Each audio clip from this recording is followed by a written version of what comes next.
Now, school's a lot like having siblings. They can be super annoying, but you're kind of stuck with them. And I have 3 brothers, so I can tell you just how annoying it can be. And because you're stuck with them, they'll either end up making you their bitch, or you can make them your bitch. And that's exactly the mindset you should have with school. Today, we're going to be talking about how to enjoy school more. Now, instead of thinking of school as a chore, which it can totally be, start thinking about school in the mindset of like a giant game, which it can also be.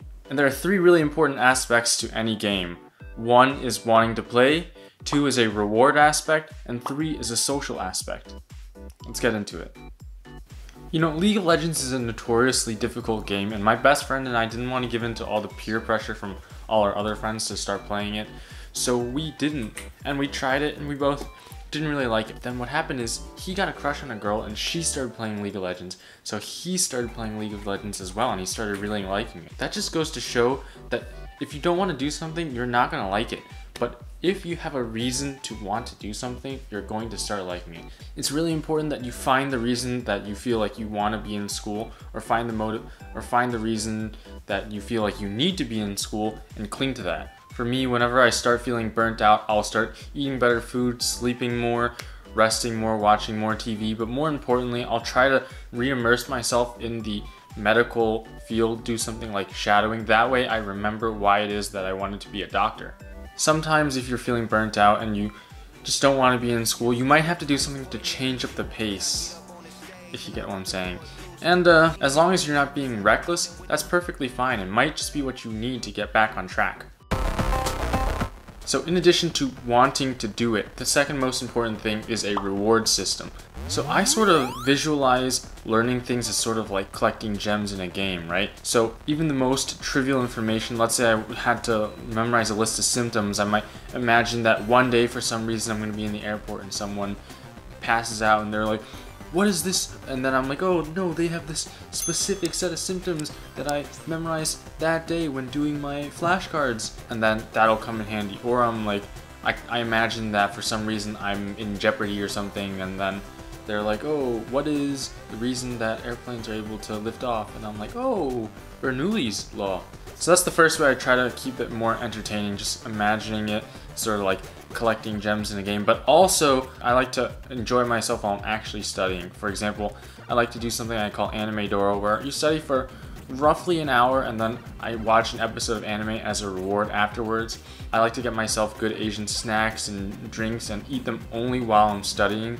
But the last thing when it comes to a reward is just set really small goals for yourself that are achievable. That way, when you achieve them as you go on throughout the day, you get a little bit of dopamine as you keep going. It's another way to keep things in school a little bit more gamified.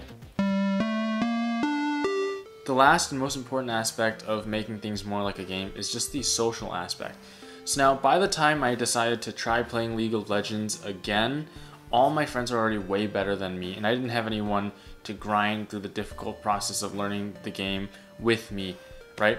They all grinded together from when they sucked to when they got to silver or gold, and it was fun for them, but I didn't have anyone to do that with me. And along those same lines, when you're in school, you want to find yourself friends who are either like similar intelligence to you or slightly smarter than you, not too much smarter than you.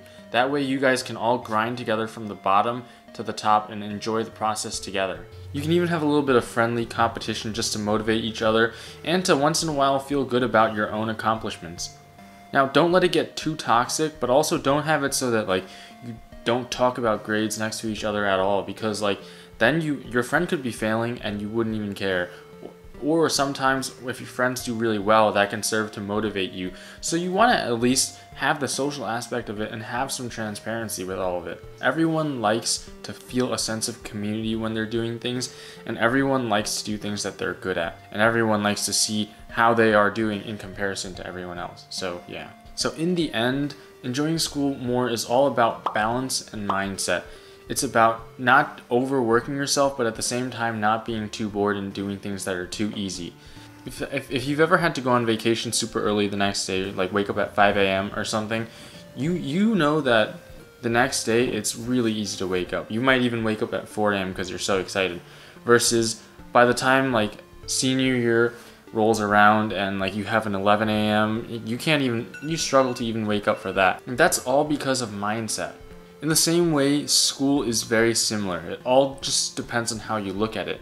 If you go into it every day thinking like, oh, this is like a game, I'm just trying to find the way to beat the game as easily as possible, and just convincing yourself that what you're learning is important or has some sort of use, you're going to enjoy school a lot more than if you go in every day thinking, oh, this sucks, I don't want to be here, this is a chore.